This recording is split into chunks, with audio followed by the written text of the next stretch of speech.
Hey bro, সবাই কেমন আছেন? আশা করছি সকলে ভালো আছেন। আজকে সময় খুব কম, গাড়ির টান হবে একশো একশো। কারণ এখন বাজে 5টা 25। আমাকে খুব তাড়াতাড়ি শহর থেকে আমার বাইকের জন্য একটা ইঞ্জিন অয়েল আনতে হবে। তো কিছুদিন আগেই আমি একটা ইঞ্জিন অয়েল চেঞ্জ করি, তো ভাবলাম আবারও চেঞ্জ করব 700 কিলোতেই। যেহেতু বাইকের ব্রেকিং পিরিয়ড শেষ হয়েছে,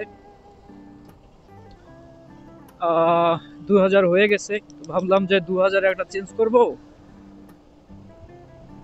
এই চেঞ্জটা করেই আমি 3000 কিলোতে ইঞ্জিন অয়েলটা চেঞ্জ করব। করার পর আমি ফুল সিনথেটিক ইঞ্জিন অয়েলটা ব্যবহার করব। তো আমার টার্গেটটা হলো এটাই।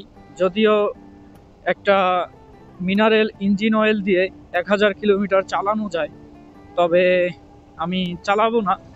700 সাড়ে 700 কিলোমিটারে চেঞ্জ করতে বাধ্য হচ্ছি, কারণ আমার 2000 থেকে 3000 কিলোমিটার পর্যন্ত একটা ইঞ্জিন অয়েল ব্যবহার করার পর 3000 কিলো থেকে আমি আসলে সিনথেটিক ইঞ্জিন অয়েলটা ব্যবহার করার চেষ্টা করব।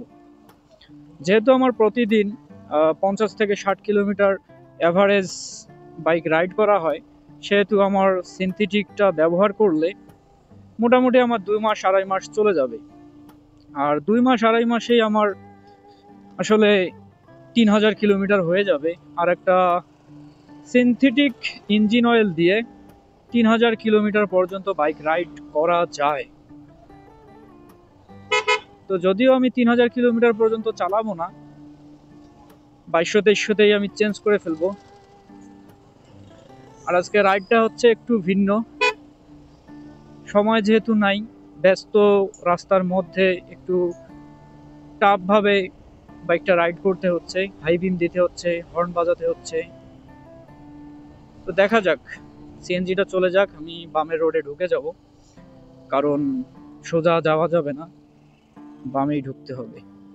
তো যাক, বামে ঢুকে গেলাম। বামে আবার হাইওয়ে টোটালি। যদিও এই রাস্তায় সব ট্রাক চলে, বাস তেমন একটা এই রোডে চলে না। আমিও চলে যাই ওভারটেক করে।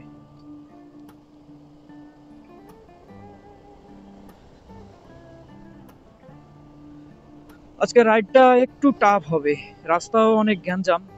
আর যখন বাইক রাইড করা হয় খুব স্পিডে, তখন আসলে ড্রাইভিং এর দিকেই ফোকাস রাখতে হয়। কারণ ভাই, ব্যস্ত রোডে আপনি যদি স্পিডে গাড়ি চালাতে চান, সেক্ষেত্রে রাস্তার উপর মনোযোগ দেওয়াটা আমি মনে করি খুবই প্রয়োজন। আর ইঞ্জিন অয়েল আসলে মোটুলেরটা ব্যবহার করব। মোটুলের সিনথেটিক অয়েল 3000 কিলোমিটার চলার পর, যেহেতু এখন 2005 কিলোমিটার চলে, এখন আবারও 1000 কিলোমিটার চালাবো হচ্ছে আপনার মিনারেল ইঞ্জিন অয়েল দিয়ে। অনেকেই বলেছিলেন যে মিনার অয়েল এবং সিনথেটিক ইঞ্জিন অয়েল কত কিলোমিটার চালানো যায়। দেখেন, মিনারেল ইঞ্জিন অয়েল দিয়ে হাইয়েস্ট আপনি 1000 কিলোমিটার পর্যন্ত বাইকটা রাইড করতে পারবেন, কিন্তু সিনথেটিক অয়েল দিয়ে আপনি প্রায় 3000 কিলোমিটার পর্যন্ত বাইক রাইড করতে পারবেন। 3000 কিলো কিন্তু কম না। একটু সাইড লাইটটা দিয়েই দিই। তো আমি এগুলোকে ওভারটেক করে দেই, কারণ সময় খুব কম, রাস্তাটাও ব্যস্ত। হাইওয়ে রাস্তা, দেখতে পাচ্ছেন যে কতটা খুব ব্যস্ত।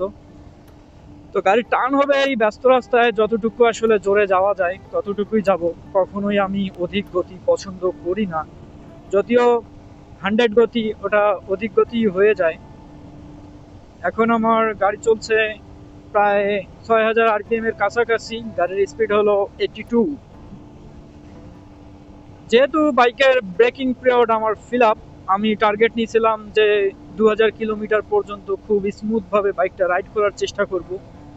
সেহেতু এখন গাড়িটা 80, 85, 90 এইভাবে টানা যাবে। তবে কখনোই 3000 কিলোমিটার পর্যন্ত আমি 100+ গতি কখনোই উঠাবো না। এতে করে সমস্যা হওয়ার তেমন কিছুই নাই, তবে যত আপনি ধীরে ধীরে বাইকটাকে প্রেসার দিবেন তত আপনার বাইকের লংজিভিটিটা বেড়ে যাবে। তো দেখি এই কাভার্ড ভ্যানটারে ওভারটেক করে দেই। আমি ব্রেকিং পিরিয়ডে কখনো বাইকের গতি 80-তে উঠাই নাই, আর এখন সচরাচর 80-তেই থাকবে। কারণ হচ্ছে ব্রেকিং পিরিয়ডে যেহেতু আমাকে বলে দিছিল বা বাইকের যে ম্যানুয়াল আছে, আমাদের সুজুকি বাইকের যে ম্যানুয়াল, কখনোই 5000 RPM এর উপরে উঠানো উচিত না ব্রেকিং পিরিয়ডটাতে মূলত। এজন্য আমি ব্রেকিং পিরিয়ডে তেমন একটা 5000 RPM এর উপরে উঠাই নাই। তো এখন আমি নিশ্চিন্তে 5-6000 RPM নিমিশেই উঠাতে পারবো, এতে কোনো সমস্যা নাই। যেহেতু অফিসিয়াল ভাবে আমার বাইকের ব্রেকিং পিরিয়ডটা শেষ হয়েছে, সেহেতু আমি মনে করি যে ব্রেকিং পিরিয়ড এখন আর অত মেনটেন না করলেও চলবে।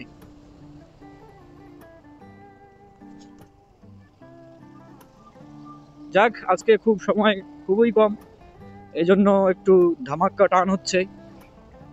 আপনারা একটু সেফলি বাইক চালানোর চেষ্টা করবেন। আমিও কখনো বাইক জোরে আসলে চালাই না, আর মূলত শহরে যাওয়ার একটাই কারণ হচ্ছে আমি বর্তমানে যে ইঞ্জিন অয়েলটা ব্যবহার করতেছি এটা হচ্ছে মোটুলের এই মিনারেল ইঞ্জিন অয়েল, বাট এটা হলো ইন্ডিয়ান ভেরিয়েশন।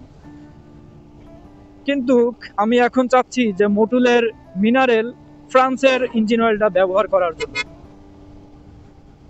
দেখেন হাই বিমেই এই সন্ধ্যার আগেই কি আলো।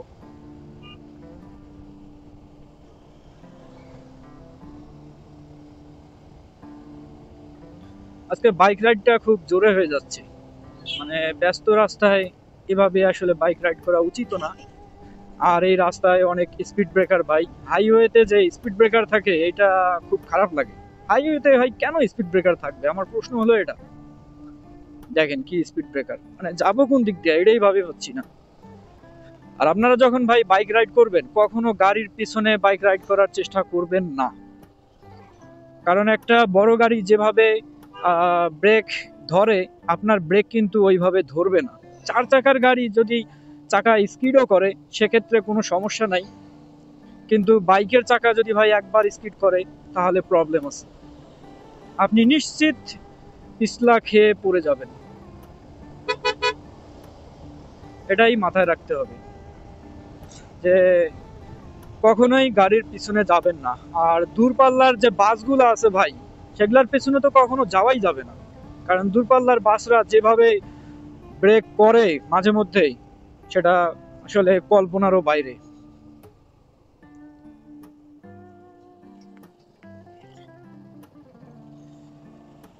রাস্তা খুবই ব্যস্ত, এটা একদম সেই লেভেলের হাইওয়ে না, এটা মোটামুটি লেভেলের হাইওয়ে।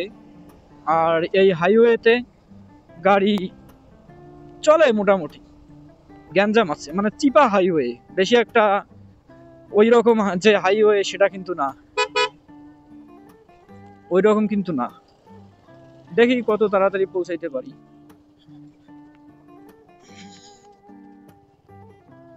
আসলে ভাঙ্গাচুরের মধ্যেও বাইরে বাইকটারে এত প্রেসার দিতে হচ্ছে যেটা বলার মতো না। আমি আসলে কখনো ভাঙ্গাচুরায় এভাবে গাড়ি চালাই না, আর গাড়ি এভাবে ভাঙাচুরার মধ্যে চালালে কয়দিন পর গাড়ি ভাঙড়িতে বিক্রি করা লাগবে।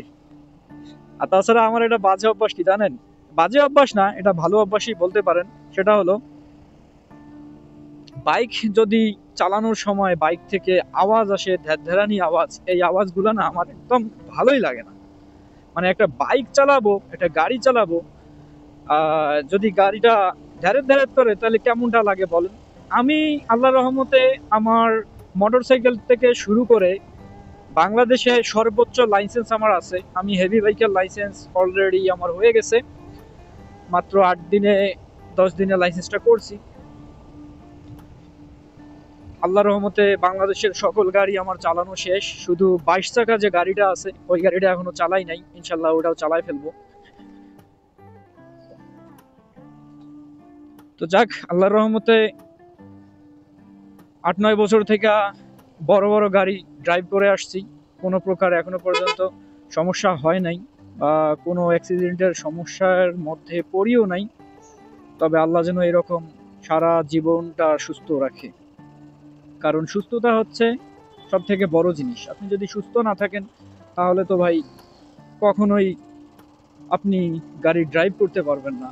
আর এই 8 বছর 9 বছরে আমি যতটুকু পারছি নিজের জীবনটা আগে জীবন ঠিক রেখে তারপর গাড়ি চালানোর চেষ্টা করছি, কারণ কথায় আছে একটি দুর্ঘটনা সারা জীবনের কান্না।